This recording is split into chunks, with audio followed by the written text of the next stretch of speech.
Bem, nós continuamos o assunto do encontro passado, a purificação após a morte.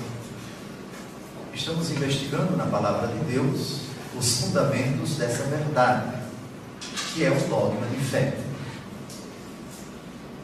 Parece-me que no último encontro nós refletimos sobre a diferença entre a concepção católica da justificação e a concepção protestante da justificação. Martinho Lutero concebia o homem de uma forma muito negativa. Para ele, após o pecado, o homem ficou de tal forma desnaturado, perdeu de tal maneira a graça de Deus, que ele interiormente permaneceu para sempre um ser mau, completamente impuro. A graça de Deus, quando lhe é dada, a justificação para Martinho Lutero na vida de um pecador, acontece dessa forma. Jesus o declara justo, mas o homem continua mau. A graça de Cristo faz com que o manto do Redentor cubra o pecador, de sorte que o Pai não o vê mais como pecador. Deus o considera santo, mas no íntimo o homem continua mau. Para Lutero não há uma justiça intrínseca ao homem. Não há uma justiça que é própria do homem. O homem em si é mau. Logo, nada que ele possa fazer agrada a Deus. Lutero interpreta a doutrina do apóstolo Paulo: o homem é justificado pela fé e não pelas obras, dessa forma. Nada que o homem diga, nada que o homem faça, pode justificá-lo diante de Deus. Não há nada de meritório no homem, porque o homem é intrinsecamente mau. A justificação para Lutero se deve a isso. Eu creio em Jesus, eu aceitei Jesus, eu me entreguei a Jesus, portanto sou uma nova criatura.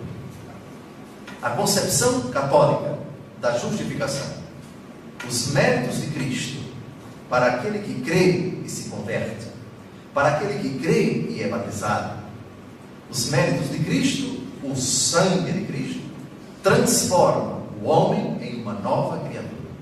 Aquele que está em Cristo, diz o apóstolo Paulo, é uma nova criatura. As coisas antigas passaram. Deus, portanto, transforma o homem no seu íntimo. O homem intrinsecamente, ontologicamente, redimido, justificado, é uma nova criatura. Isso não é mérito dele, é dom de Deus em Cristo na força do seu Espírito. Existe, portanto, na visão cristã, uma justiça que Deus concede ao homem. É de Deus, mas Deus reputa ao homem o mérito. Tive sede e me deste de beber. Tive fome e me deste de comer. Estive nu e me vestistes. Preso e me visitastes. Entra no repouso do teu Senhor. Se foste fiel no pouco, serás fiel no muito. Há, portanto, na visão cristã, para o homem renovado, mérito em suas obras. Deus leva em conta o mérito do homem, que na verdade é dom de Deus ao homem. É, em última instância, mérito de Cristo. Mas Cristo que age no homem inteiramente renovado. Eu vivo, já não sou eu que vivo, é Cristo que vive em mim. Logo, na visão cristã, enquanto permanece na graça de Deus, enquanto ser renovado, o homem pode ter obras meritórias. Isso não é fruto do seu esforço. O homem não se justifica pelo seu esforço, mas pela graça de Cristo, que nele o leva a agir segundo Cristo. Logo, a fé que age pela caridade, como diz o apóstolo Paulo, obras que brotam da fé, que são consequentes à fé, que evidenciam, que explicitam e que de certa forma provam, atestam que essa fé, ela de fato, ela é meritória. O primeiro texto. O primeiro homem, o pai do mundo, foi criado sozinho. Foi a sabedoria que cuidou dele, tirou de seu próprio pecado. Sabedoria, capítulo 10, versículo 1. Aqui nós temos um assunto que agora vai ser um pouco aprofundado. No encontro passado foi tratado apenas de forma superficial. O homem, depois do pecado, foi tirado do pecado. Ele cometeu o pecado. Ele foi o autor, o responsável. Foi imputado a ele o pecado. Mas Deus tirou o homem do pecado. Em que sentido? À luz da doutrina paulina da justificação, Deus tira o pecador do pecado, cancelando, antes de tudo, a culpa dele, renovando-o interiormente. Não apenas uma decisão de não mais pecar, e um propósito de fazer o que agrada a Deus. Isso também faz parte da justificação, porque aquele que está em Cristo é uma nova criatura. Para Lutero, o homem que deixou o pecado continua intrinsecamente pecador. Só que ele não deseja mais pecar. Ora, não desejar mais pecar é comportamento. Fazer o que agrada a Deus é comportamento. Mas intrinsecamente o homem continua mal. Essa é a visão protestante. Eu sou um desgraçado, diz aquele que concorda com o pensamento de Martinho Lutero. Eu pequei, não peco mais. Esforço-me com a graça de Deus para não cair mais no pecado e fazer aquilo que é agradável a Deus. Mas dentro de mim existe o pecado. Eu sou ontologicamente, metafisicamente, no íntimo do meu ser, um pecador. Mas o manto de Cristo me cobriu. Mas o poder do Senhor me revestiu. Reparem o verbo: cobrir, revestir, não renovar, não transformar. Essa é a visão protestante. Então o texto do livro da sabedoria é importante porque fala de uma decisão, de uma postura de Deus diante do pecador. Deus tirou o homem, o primeiro homem, do seu pecado. Para nós, esse texto tem um significado. Pelo sangue de Cristo, Deus me tirou do pecado, transformando o meu ser e levando-me a agir segundo a sua santa vontade. Para o protestantismo, Deus não transforma interiormente o homem, apenas o reveste com o manto de Cristo, e de sorte que o Pai olha para ele como não sendo mais pecador, mas no seu íntimo ele é. Próximo texto. É o famoso texto de Gênesis, capítulo 3, versículos de 17 a 19. Leiamos. E disse em seguida ao homem: por que ouviste a voz de tua mulher e comeste do fruto da árvore que eu te havia proibido de comer? Maldita seja a terra por tua causa. Tirarás dela com trabalhos penosos o teu sustento todos os dias de tua vida. Ela te produzirá espinhos e abrolhos, e tu comerás a erva da terra. Comerás o teu pão com o suor do teu rosto, até que voltes à terra de que foste tirado, porque és pó, e pó te hás de voltar. Agora, com esse texto, nós vamos tratar de um outro assunto muito importante, que é consequente ao pecado. O que o pecado produz na convivência humana? Primeiro, o pecado priva a pessoa da graça. Todos pecaram e estão privados da glória de Deus, diz a carta aos Romanos, capítulo 3, versículo 23. Primeira consequência do pecado na nossa vida: perdemos a amizade com Deus, perdemos a graça de Deus. O homem intrinsecamente se torna mau. É claro que quando a graça de Cristo o renova, ele é purificado. Mas a principal consequência do pecado na nossa vida: inimizade com Deus, e a perda da graça. Perda da graça como consequência da inimizade com Deus. O homem se torna podre. O homem se torna desfigurado. Primeira consequência. A segunda consequência é que o pecado leva o autor, o seu autor, a adquirir culpa perante Deus.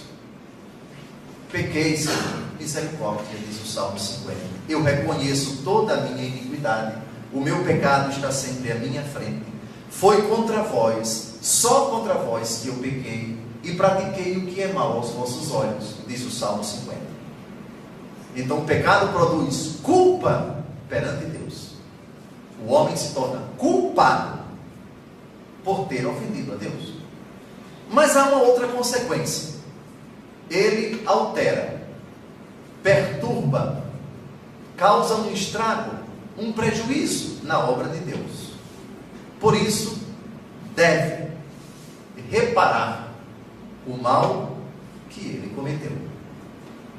É evidente que se uma pessoa chega em sua casa e faz um estrago, ela adquire duas coisas perante a senhora, perante o Senhor.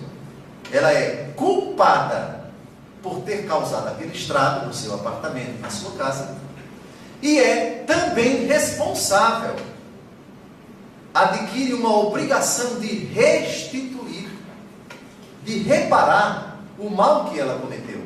Pergunto a vocês: se uma pessoa chegasse na sua casa, no seu apartamento, fizesse esse estrago, quebrasse lá os vidros, os pratos, a cama, a mesa e assim por diante, e ela depois lhe pedisse perdão, eu queria que a senhora me perdoasse, ela estaria resolvendo o primeiro abacaxi que ela criou com a senhora, a culpa. A culpa. Não, você é culpada porque foi você quem quebrou tudo isso. Essa é a primeira coisa que tem que ser resolvida. Você, como cristã, eu te perdoo. Ah, tá bem, então passe bem. Alto lá. Agora vamos tratar de uma outra questão, que é a obrigação que você tem de reparar o mal que você me causou. Isso, tecnicamente, teologicamente, os padres da igreja, e sobretudo na alta Idade Média, os teólogos chamaram essa distinção de reato da culpa e reato da pena. O pecado compromete, por assim dizer, o pecador em dois âmbitos: o da responsabilidade pelo mal que cometeu, isto é, com relação àquilo que foi feito, eu sou culpado. Mas com relação àquilo que deve ser feito, repare, futuro, eu ainda tenho um compromisso, porque eu tenho que reparar o mal que eu cometi. Reato da culpa, reato da pena. O protestantismo diz que quando a pessoa comete o pecado, a única coisa que ela precisa fazer é pedir perdão a Deus e pronto. Jesus, me perdoe pelo mal que eu cometi. E Jesus na cruz, eu perdoo. Ai, que maravilha, agora eu sou uma nova criatura. Eu sou uma nova criatura. Vocês se recordam na TV? Parece-me que um dos autores da famosa oração da propina foi condenado semana passada ou atrasada. Pois bem, parece-me que a cena foi a seguinte: eram 3 ou 4 rezando aquela oração evangélica do diabo, evidentemente, né? Recebeu um maço de dinheiro e depois os 3 se levantaram e fizeram uma oração. Senhor, nós te agradecemos porque, enfim, pela tua compaixão, porque nós somos falhos, Senhor. Mas cada um já com seu maço de dinheiro no bolso. Reparem a desvirtuação do evangelho. Não, veja bem, não é muito sério, mas eu boto o maço de dinheiro no bolso e agora mesmo já peço perdão e pronto, e está tudo resolvido. Primeiro de se questionar se aquela pessoa está arrependida 2 segundos depois de colocar o maço de dinheiro no bolso. E já vai logo agradecendo a Deus, porque é falha e assim por diante. Vejam. Todo mundo aqui lembra da oração da propina? Pois bem. No fundo, isso reflete o pensamento de boa parte do protestantismo. Com o pecado, é suficiente que eu peça perdão a Deus. Está tudo resolvido entre mim e Ele. Não é assim na Bíblia. Vamos ver o próximo texto.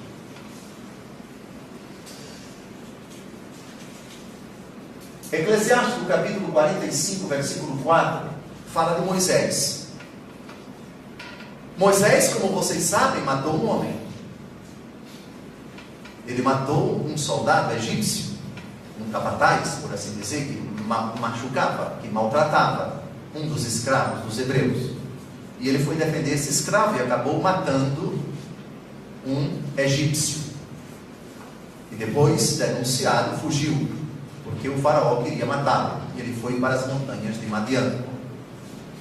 Todavia, não obstante o pecado que ele cometeu, diz o texto, Deus, evidentemente, santificou-o pela sua fé e mansidão, escolheu entre todos os homens.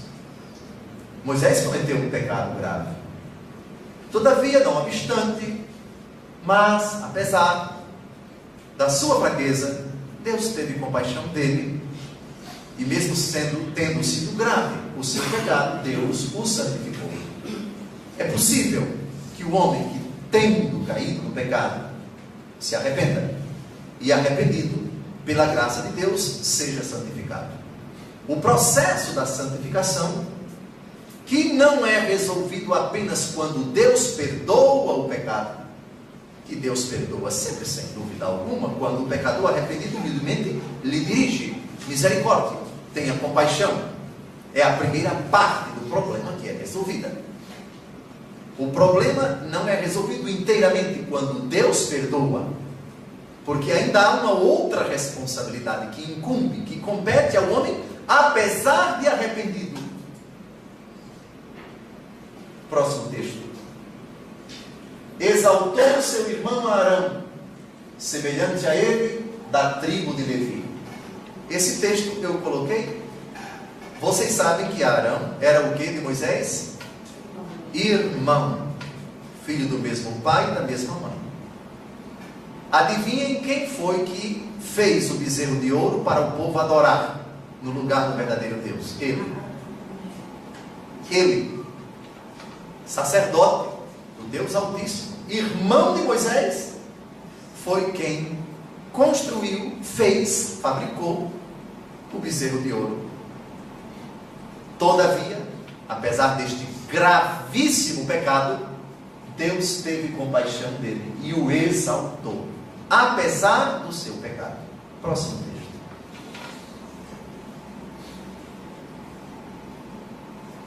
Moisés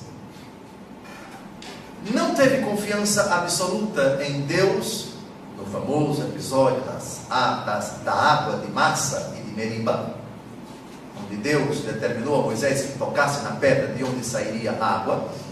Esse texto merece uma breve reflexão. Em seguida, o Senhor disse a Moisés e a Arão: por que faltastes a confiança em mim para fazer brilhar a minha santidade aos olhos dos israelitas? Não introduzireis esta assembleia na terra que lhe destino. Estas são as águas de Meribá, onde os israelitas se queixaram do Senhor e onde este fez resplandecer a sua santidade. Moisés e Arão, seu irmão, duvidaram do Senhor, não confiaram no Senhor plenamente. E a decisão do Senhor não foi punição, não foi castigo, foi necessidade de reparação. O pecado de vocês, dos dois irmãos, foi grave. Claro que Deus perdoou Moisés, claro que Deus perdoou Arão, mas era preciso que eles fizessem mais do que pedir perdão a Deus, para fazerem as pazes verdadeiramente com Deus. Será preciso uma purificação, mesmo já perdoados. Vocês não vão entrar na terra prometida.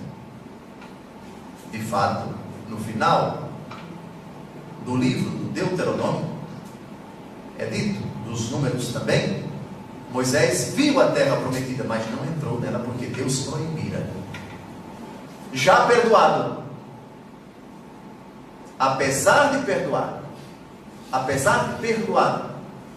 você ainda tem algo a acertar com Deus. É preciso você reparar o mal que você cometeu. Uma coisa é o perdão, que de Deus vem para o pecador arrependido. Mas outra coisa é a reparação. Você não vai entrar na terra prometida. Próximo texto. Agora, uma personagem emblemática do Antigo Testamento, Davi. O grande rei Davi. Quase um mito para os judeus. Davi se engraçou da esposa de um general seu. O nome dela, Betsabé, ou Bersabeia. O nome do esposo dela, Urias. Urias era o general do rei Davi. Urias era fidelíssimo a Davi. Certa feita, Urias estava na batalha. Sua esposa estava em casa. O rei Davi, lá no seu palácio, passeando, viu uma mulher muito bonita e perguntou: quem é ela? E disseram: é a esposa de Urias, o teu general. Ele mandou chamá-la, dormiu com ela, fez sexo com ela. Betsabeia aparece grávida e manda um recado para Davi: estou grávida.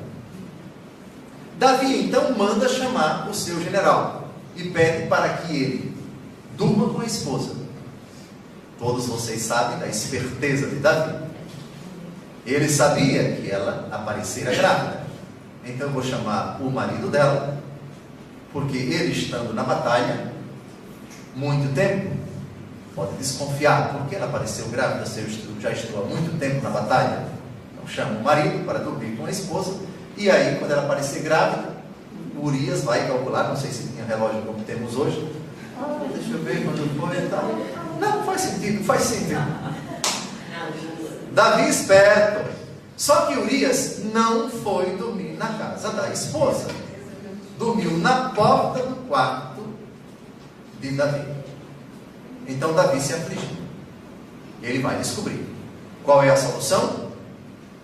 Vou mandá-lo para a frente de batalha, de forma que ele não escape e morra. E assim aconteceu. Urias, defendendo o rei, inocentemente, acaba morrendo. E Davi então se casa com a viúva. Deus então manda um profeta. O profeta Natan vai ao encontro do rei e conta uma história. Meu rei, eu tenho uma história para te dizer. Conte-me, profeta. É um homem, ele tinha apenas uma ovelha. E outro tinha muitas. Esse que tinha muitas disse para o outro: dê-me a sua, para que eu sirva aqui as visitas quando elas chegarem. Ele disse: não, eu só tenho uma.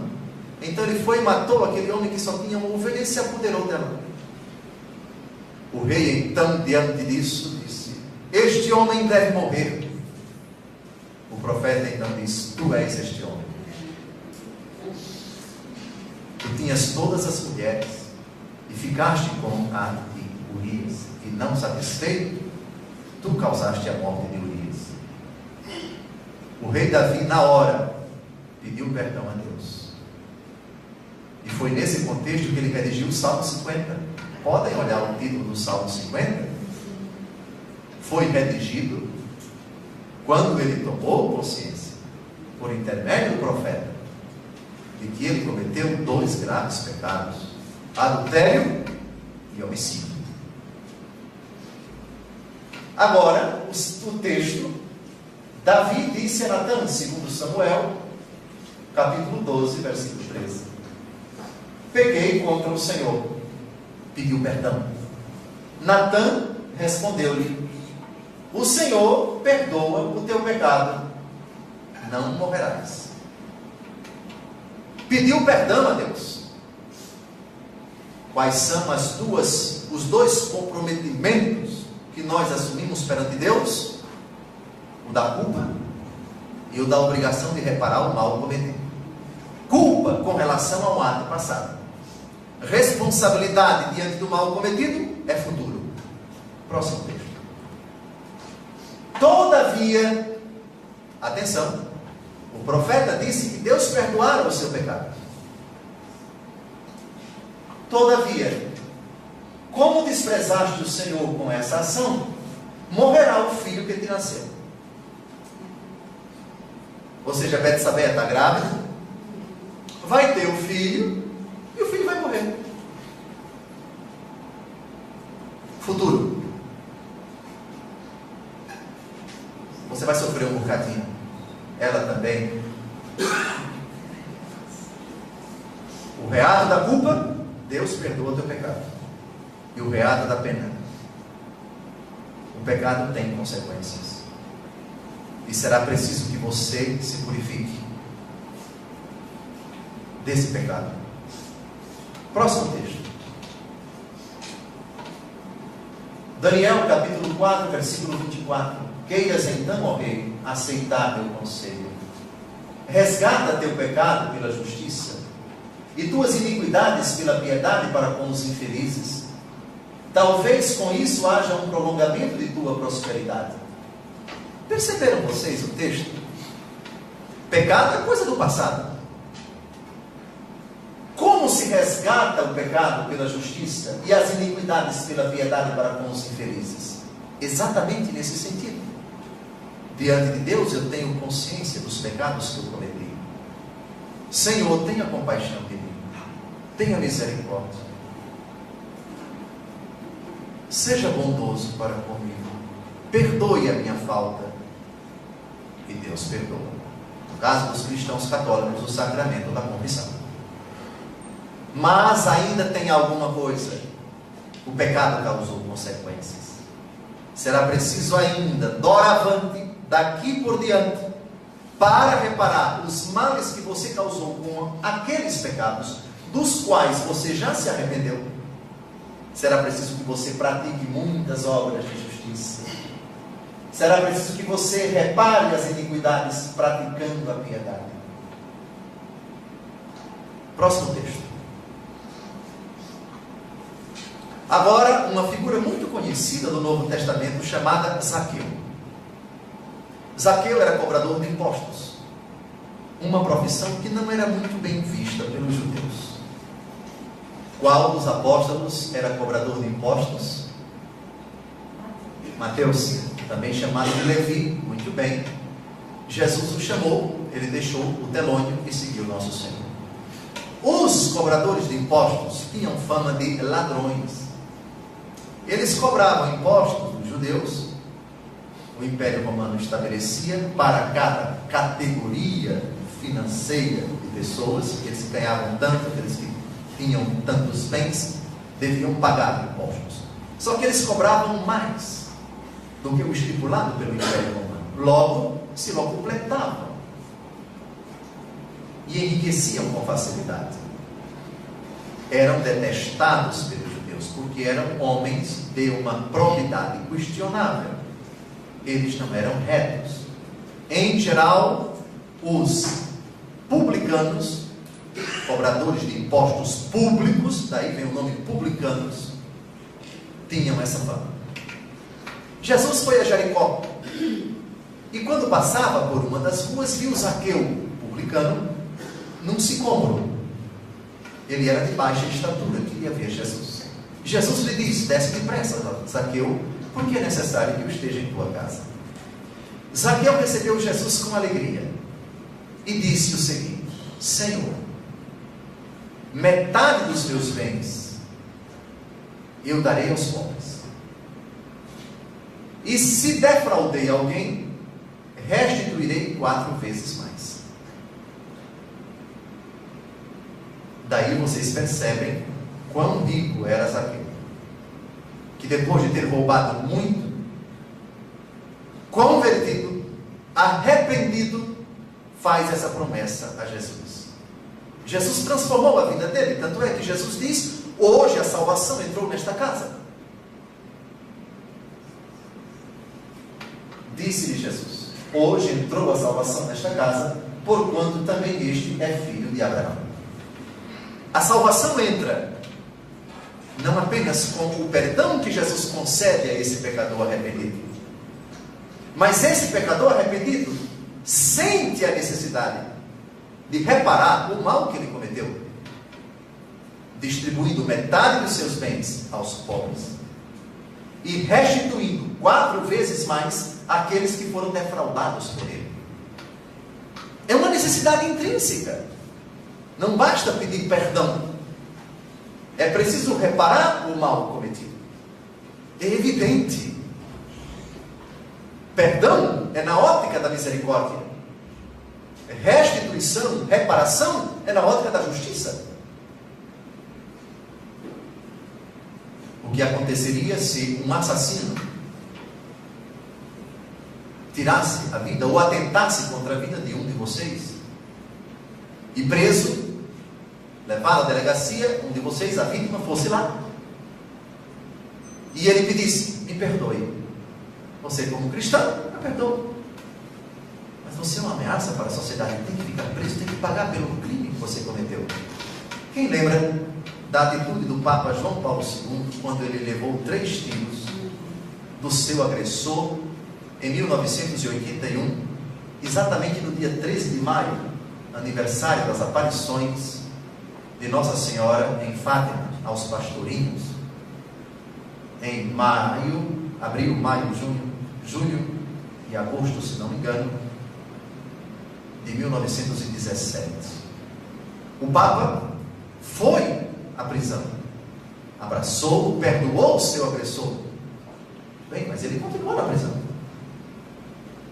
Foi perdoado, mas para as leis italianas, também semelhante nesse assunto às leis brasileiras, tem que reparar o mal que ele cometeu, tem que ficar preso, sofrer. É questão de justiça. O Papa fez a parte dele, perdoou, mas o Papa não tem competência sobre a legislação dos homens. A César o que é de César, Deus o que é de Deus. Ele violou também a lei de César, ficou preso muitos anos, e quando saiu da Itália e chegou na Turquia, foi preso e continua preso por outros crimes que ele cometera lá no seu país de origem, a Turquia. Pois bem, hoje entrou a salvação nesta casa. A salvação entra quando o pecador se arrepende e quando efetivamente ele repara o mal que ele cometeu. O reato da culpa e o reato da pena. Próximo texto.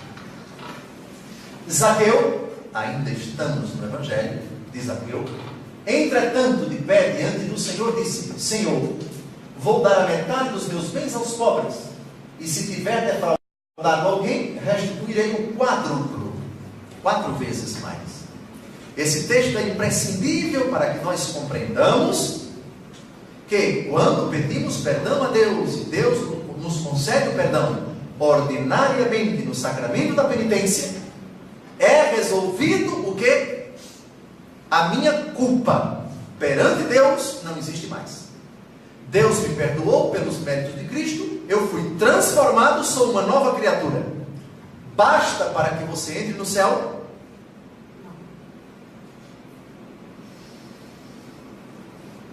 O reato da pena. Nesta vida, você tem que reparar o mal que você cometeu. É de justiça. Aqui não é tanto uma questão de misericórdia. Se eu causei o mal, eu tenho que reparar esse mal. Com o amor de Deus não se brinca. E Deus não é só misericórdia, é também justiça. Eu privei alguém de algo, eu tenho que devolver isso. Vou dar a metade dos meus bens aos pobres. Ele roubou muito. E se tiver defraudado alguém, ele admite que defraudou. Restituirei 4 vezes mais. Vamos chegar daqui a pouco no purgatório, hein? Estamos falando nesta vida. Nesta vida. A palavra de Deus, pelos versículos, pelos textos que já citamos, é contundente.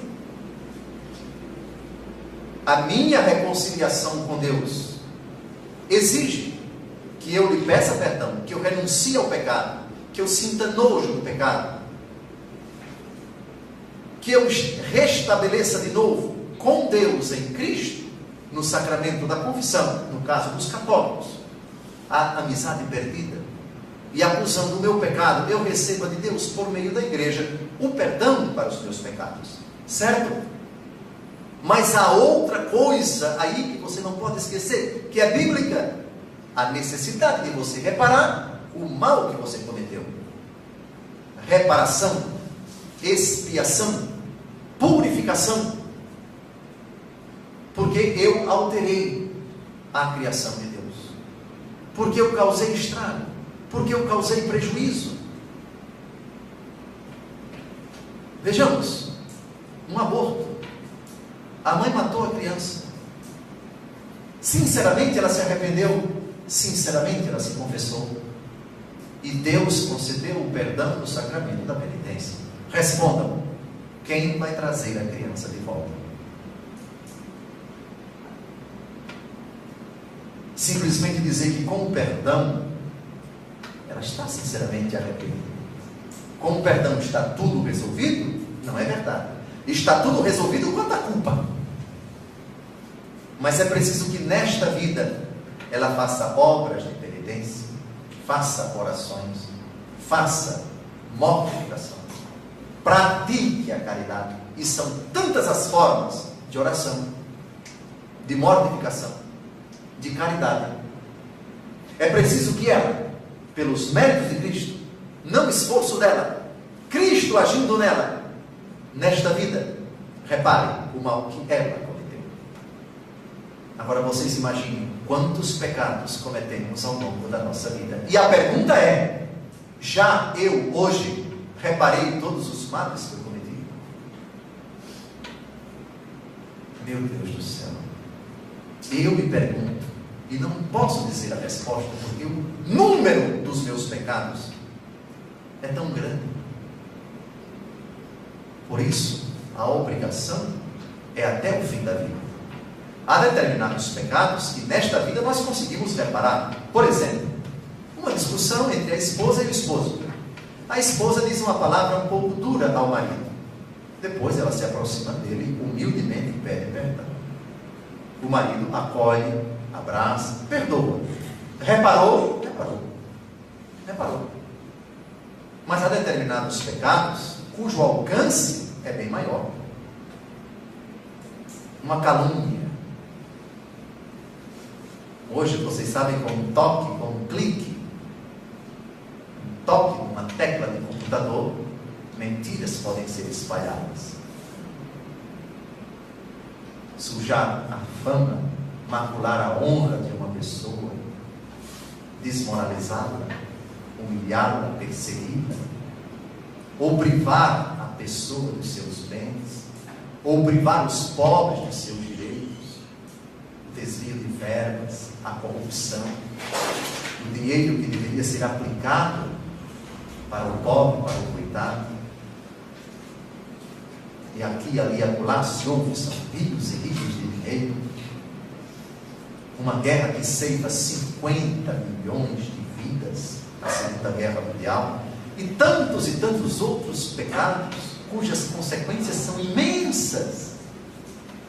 A pergunta é: há determinadas pessoas que nesta vida conseguem, pela oração, pela penitência, pela caridade, reparar os males cometidos. Outras não conseguem.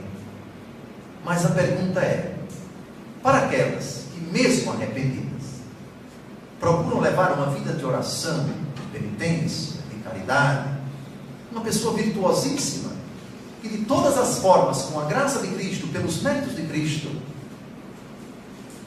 reparam as consequências dos pecados, dos quais elas já se arrependeram, entram diretamente no céu. E as outras que não conseguem nesta vida? O que é que a palavra de Deus diz sobre esses casos? Continuamos. Agora é uma mulher flagrada em adultério. Ela ia ser apedrejada pelos homens que queriam vê-la morta. A lei de Moisés prescrevia que uma mulher flagrada em adultério fosse lapidada, ou seja, apedrejada até a morte. Os que queriam vê-la morta apresentaram-na diante de Jesus, dizendo: essa mulher foi flagrada em adultério. Segundo a lei de Moisés, ela deve ser lapidada. O que é que o Senhor tem a dizer? Jesus não disse nada, escrevia na terra. E eles insistiram, querendo saber a posição de Jesus. Jesus então levanta os olhos e diz para eles: aquele que não tiver pecado, jogue a primeira pedra. E a começar dos mais velhos, todos, um por um, jogaram suas pedras e foram embora. Jesus fica sozinho com a mulher, flagrada em adultério, pecado grave. Nós não sabemos se ela era solteira e estava fazendo sexo com um homem casado, adultério. Não sabemos se ela era casada e estava fazendo sexo com um solteiro, adultério. Não sabemos se ela era casada e foi flagrada fazendo sexo com outro homem casado. As três hipóteses, adultério. Não interessa também. Jesus então diz: onde estão os que te condenaram? Ninguém ficou? Não, Senhor. Jesus diz: ninguém te condenou? Ninguém, Senhor, disse ela. Disse-lhe então Jesus: nem eu te condeno. Vai e não tornes a pecar. Nem eu te condeno. Jesus perdoa aquela coitada. Mas não basta. Se Jesus parasse aí, seria complicado. Mas repare a última frase: vai e não tornes a pecar. A partir de hoje, você tem alguma coisa ainda que deve a Deus. Assuma um compromisso de viver a santidade. A partir de hoje, não volte mais a pecar. Obrigação de futuro. Presente: eu não te condeno. Presente do indicativo: você está perdoada, minha filha. Agora, não basta. Não basta no sentido: quanto ao perdão, já foi dado. Quanto à culpa, você foi perdoado. Eu acabei de perdoar você. Mas é preciso que você repare o mal que você cometeu. Uma mulher que foi flagrada em adultério, portanto deu escândalo, qual é a única forma de ela reparar o mal que cometeu? Vivendo santamente, praticando obras de conversão, de oração, de jejum, de mortificação, de caridade, sendo uma nova criatura, um compromisso por toda a vida. A diferença entre o reato da culpa e o reato da pena. Está claro? Continuemos. Próximo texto. Sabem por que nosso Senhor Jesus Cristo exige isto? Sabem por que a palavra de Deus é muito radical em se tratando de santificação? Porque no céu não há espaço para imperfeição. Perdoado, mas não reparou o mal cometido. Está faltando alguma coisa. Renunciou ao pecado, mas não reparou o mal que ele cometeu. Está faltando alguma coisa. Perfeição não é somente metafísica. O perfeito é aquele capaz de reparar o mal que ele cometeu. Bagunçou, depois deixou em ordem. Maculou, depois deixou puro. Prevaricou, depois reparou. Sede perfeitos, assim como o vosso Pai Celeste é perfeito. Perfeição, portanto, exige de nós que, tendo cometido o pecado, primeiro, tomemos consciência do pecado. Segundo, pela graça de Cristo, arrependamos-nos sinceramente de todos e cada um dos pecados. Depois, que peçamos humildemente perdão a Deus. No caso dos católicos, ordinariamente, no sacramento da confissão. O sacramento da confissão nos concede o perdão dos pecados. E esse perdão transforma interiormente o homem e se torna ele uma nova criatura. Mas está faltando alguma coisa: a reparação do mal que nós cometemos. Zaqueu, Davi e tantos outros, Moisés, Arão. São muitos os textos bíblicos, eu citei apenas alguns. No céu só entram os perfeitos, os pecadores arrependidos, renovados, transformados e que repararam nesta vida as consequências dos seus pecados. Continuando o próximo texto. Estou persuadido, Filipenses capítulo 1, versículo 6, de que aquele que iniciou em vós esta obra excelente lhe dará o acabamento até o dia de Jesus Cristo. Acabamento. Eu sou obra excelente porque Deus me redimiu em Cristo. Porque depois do pecado, não obstante o pecado, apesar do pecado, por causa do pecado, o Espírito Santo me levou a ter consciência das minhas faltas e a pedir humildemente perdão a Deus pelos pecados que eu cometi. E Ele me perdoou no sacramento da confissão. Todavia, acabamento se refere também à necessidade, à obrigação de reparar os males que eu cometi nesta vida e dos quais já me arrependi, as consequências, os efeitos, os vestígios, o mal que eu causei. Continuando. Tito capítulo 2, versículo 13. Na expectativa da nossa esperança feliz, a aparição gloriosa de nosso grande Deus e Salvador Jesus Cristo. É a esperança do cristão. Nós aguardamos que Jesus venha em glória, que Ele se revele com todo o seu poder para julgar os vivos e os mortos. Ele vai vir do céu, nós professamos isso no credo, de onde há de vir a julgar os vivos e os mortos, ele que está sentado à direita do Pai. E sabemos que esse juízo se revelará de duas formas: uma individualmente, segundo aos Coríntios capítulo 5, versículo 10, portanto todos haveremos de comparecer diante do tribunal de Cristo, e o juízo final, quando Ele reunir todas as pessoas, vivos e mortos, se for o caso, e separará os bons, colocando-os à sua direita, e os maus, colocando-os à sua esquerda. Essa é a nossa expectativa. Próximo texto. Romanos 7, 21.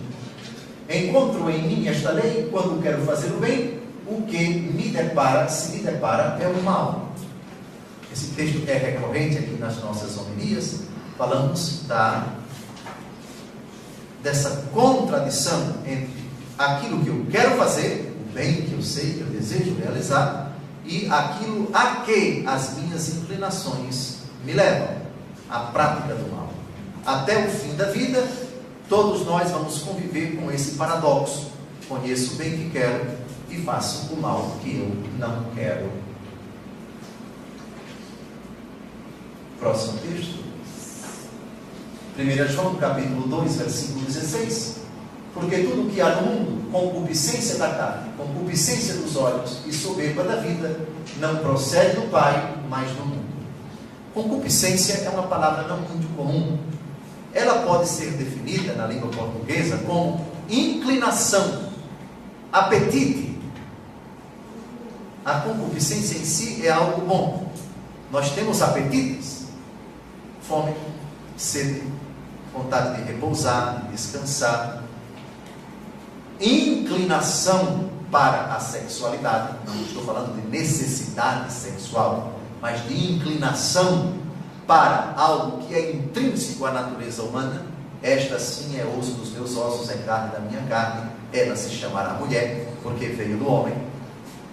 Deus colocou na natureza do homem uma inclinação para a mulher e vice-versa. Concupiscência. Com o pecado, essa concupiscência está desregrada, está comprometida e afeta a carne aqui entendida num sentido bem mais amplo. Não é necessariamente carne com apetite sexual, mas tudo aquilo que comporta, que integra a dimensão somática do homem, a natureza carnal material, concupiscência dos olhos, o desejo de adquirir, de possuir, de olhar, de desejar, e a soberba da vida, orgulho, vaidade, prepotência, arrogância, presunção. 3 âmbitos que depois do pecado, na natureza humana, estão desestruturados, perturbados, alterados. E com isso nós vamos conviver até o fim de nossa vida. Continuando. No fim da vida de uma pessoa, pode acontecer que ela, pelo arrependimento manifestado, pela busca sincera de conversão, pelo esforço com a graça de Deus de reparar o mal que ela cometeu, tamanho é o grau de santidade no fim da vida dessas pessoas, que elas entram imediatamente no céu, sem precisar da reparação na outra vida. É o caso do ladrão, que cometera muitos pecados ao longo de sua vida, mas no fim da vida, depois de muito ter sofrido, depois de muito ter reparado todos os seus pecados, ouviu de Jesus. Ele que pedira: Jesus, lembra-te de mim quando tiveres entrado no teu reino. Ao que Jesus lhe respondeu: em verdade te digo, hoje estarás comigo no paraíso. Esse reparou todos os males nesta vida, entrou direto no paraíso, não precisou de nenhuma purificação após esta vida. Não precisou. Purgatório, portanto, não é obrigação para todos os que morrem na graça de Deus. Não sabemos quantos necessitam, após esta vida, de uma purificação na outra. Aqueles que deixaram esta vida na graça de Deus, mas não repararam as consequências do seu pecado, partiram para outra vida com vestígios de pecado, com alguma ferrugem. Os pecados veniais, por exemplo, que não são propriamente pecado, porque não privam da graça de Deus. E também não repararam todos os males cometidos. Esses sim se purificam na outra vida. Vamos ver os textos que falam do purgatório daqui a pouco. Eu não sei o tempo que falta ainda. Quanto tempo? Faltam 10 minutos. Talvez ficará para o próximo programa os textos do Novo Testamento, mas também temos que citar um texto do Antigo Testamento que falam da purificação dos falecidos na outra vida. Purificação dos falecidos. Na outra vida é redundância, porque já estou falando dos falecidos. Purificação dos falecidos. Continuando. Apocalipse, capítulo 21, versículo 27. Outro texto de fundamental importância, que comprova que no céu nada de impuro e de imperfeito entra. Reparem que as duas palavras são diferentes: impureza e imperfeição. Impureza: no ser existe algo que não é puro. Imperfeição: mesmo uma pessoa pura, mas que não tenha reparado o mal que ela cometeu, ela não é perfeita. Perfeição não é somente se arrepender do pecado, é reparar o mal que ele causou. Está claro? Enquanto alguém não repara o mal, ele está em débito com aquele que ele prejudicou. Nela, na Jerusalém celeste, não entrará nada de profano, nem ninguém que pratique abominações e mentiras, mas unicamente aqueles cujos nomes estão inscritos no livro da vida do Cordeiro. O céu é lugar da mais absoluta perfeição. No céu só entram os redimidos que repararam, ou nesta vida ou na outra, os males dos quais se arrependeram.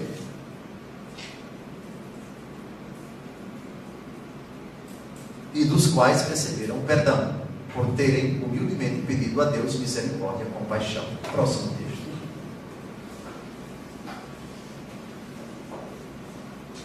Aqui estamos em Mateus 12:32. Como já é um texto que fala do purgatório implicitamente, eu vou deixá-lo para o nosso próximo encontro. Mas já que ele foi colocado aqui diante de vocês, eu já cito o texto e peço que a inteligência aguçada de vocês perceba como Jesus fala de perdão da outra vida. Mateus 12:32. Todo o que tiver falado contra o Filho do Homem será perdoado.